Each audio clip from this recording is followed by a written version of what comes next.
اکثر ایسا ہوتا ہے کہ ہم اپنے ہی گھروں میں ایک دوسرے سے بات نہیں کرتے، جبکہ لوگوں تک پہنچنے کی ابتدا ان سے بات کرنے سے ہی ہوتی ہے۔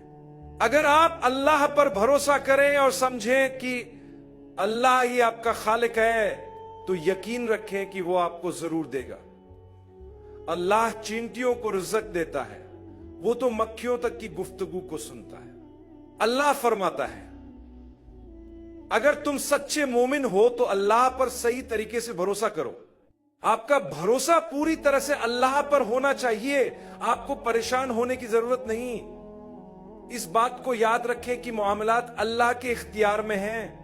میں ہمیشہ کہتا ہوں کہ جب چیزیں آپ کی مرضی کے مطابق ہوں تو الحمدللہ کہیے، اور جب آپ کی مرضی کے خلاف ہوں تو 2 بار الحمدللہ کہیے، کیونکہ سب کچھ اللہ یعنی آپ کے خالق کے منصوبے کے مطابق ہو رہا ہے۔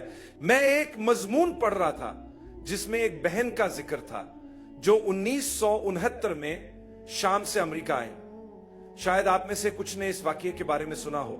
جب وہ امریکہ پہنچی تو انہیں تصویر کھنچوانے کے لیے اسکارف اتارنے کو کہا گیا، لیکن انہوں نے انکار کر دیا۔ اس وجہ سے وہ اپنی اگلی فلائٹ کے لیے لیٹ ہو گئیں اور وہ فلائٹ چھوٹ گئی۔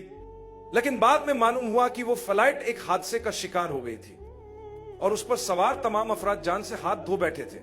کتنی ہی بار ہمیں اللہ تعالیٰ نے کسی تاخیر یا پریشانی کے ذریعے بڑی مصیبتوں سے محفوظ رکھا ہے۔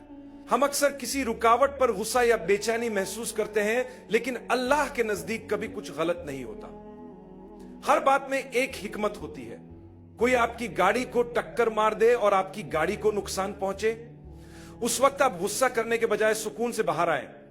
اس کا مطلب یہ نہیں کہ آپ نقصان کو نظر انداز کریں، بلکہ آپ خوش اخلاقی کے ساتھ اپنی بات کریں اور اس حادثے کو قبول کریں، کیونکہ کوئی بھی یہ جان بوجھ کر نہیں کرتا۔ لیکن اکثر ہم ایسا رد عمل دیتے ہیں جیسے کسی نے جان بوجھ کر ہمیں نقصان پہنچایا ہو۔ جب چیزیں آپ کے مطابق نہ ہو تو پریشان نہ ہو۔ اگر آپ کو یہ یقین ہے کہ اللہ ہی ہر چیز پر قادر ہے تو آپ کو یہ بھی یقین ہونا چاہیے کہ جو کچھ ہوا وہ اللہ کی مرضی سے ہوا۔ اگر آپ نے کوئی منصوبہ بنایا، کسی سے شادی کے لیے بہت کوشش کی، کسی خاص کاروبار کا ارادہ کیا، کوئی خاص گھر خریدنا چاہا، کوئی خاص لباس لینا چاہا یا کسی تقریب میں شرکت کرنا چاہی، لیکن وہ چیز آپ کے مطابق نہ ہو پائی تو اللہ کا شکر دوگنا کریں، کیونکہ وہ چیز اللہ کی مرضی کے مطابق ہوئی اور اس نے آپ کو کسی آزمائش سے بچا لیا۔ چاہے آپ اس وقت نہ سمجھ سکیں کہ اللہ نے آپ کے لیے کیا بہتر کیا، لیکن اللہ کے فیصلے پر راضی رہنے کا عمل آپ کو اللہ کے قریب کر دے گا۔ اللہ نے آپ کے لیے یہ فیصلہ کیا ہے، اسی لیے فکر نہ کریں آپ نے کچھ نہیں کھویا۔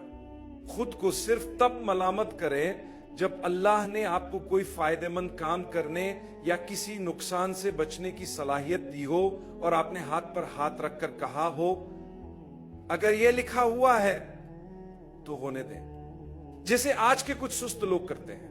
یہ لوگ گھر بیٹھے دعا کرتے ہیں، یا اللہ میں 5 وقت کی نماز پڑھ رہا ہوں، تہجد کے لیے جاگ رہا ہوں، یا اللہ میری مدد فرما، مجھے رزق عطا فرما، لیکن وہ خود کچھ نہیں کرتے، صرف ہاتھ اٹھائے بیٹھے رہتے ہیں اور سمجھتے ہیں کہ وہ نیک ہے۔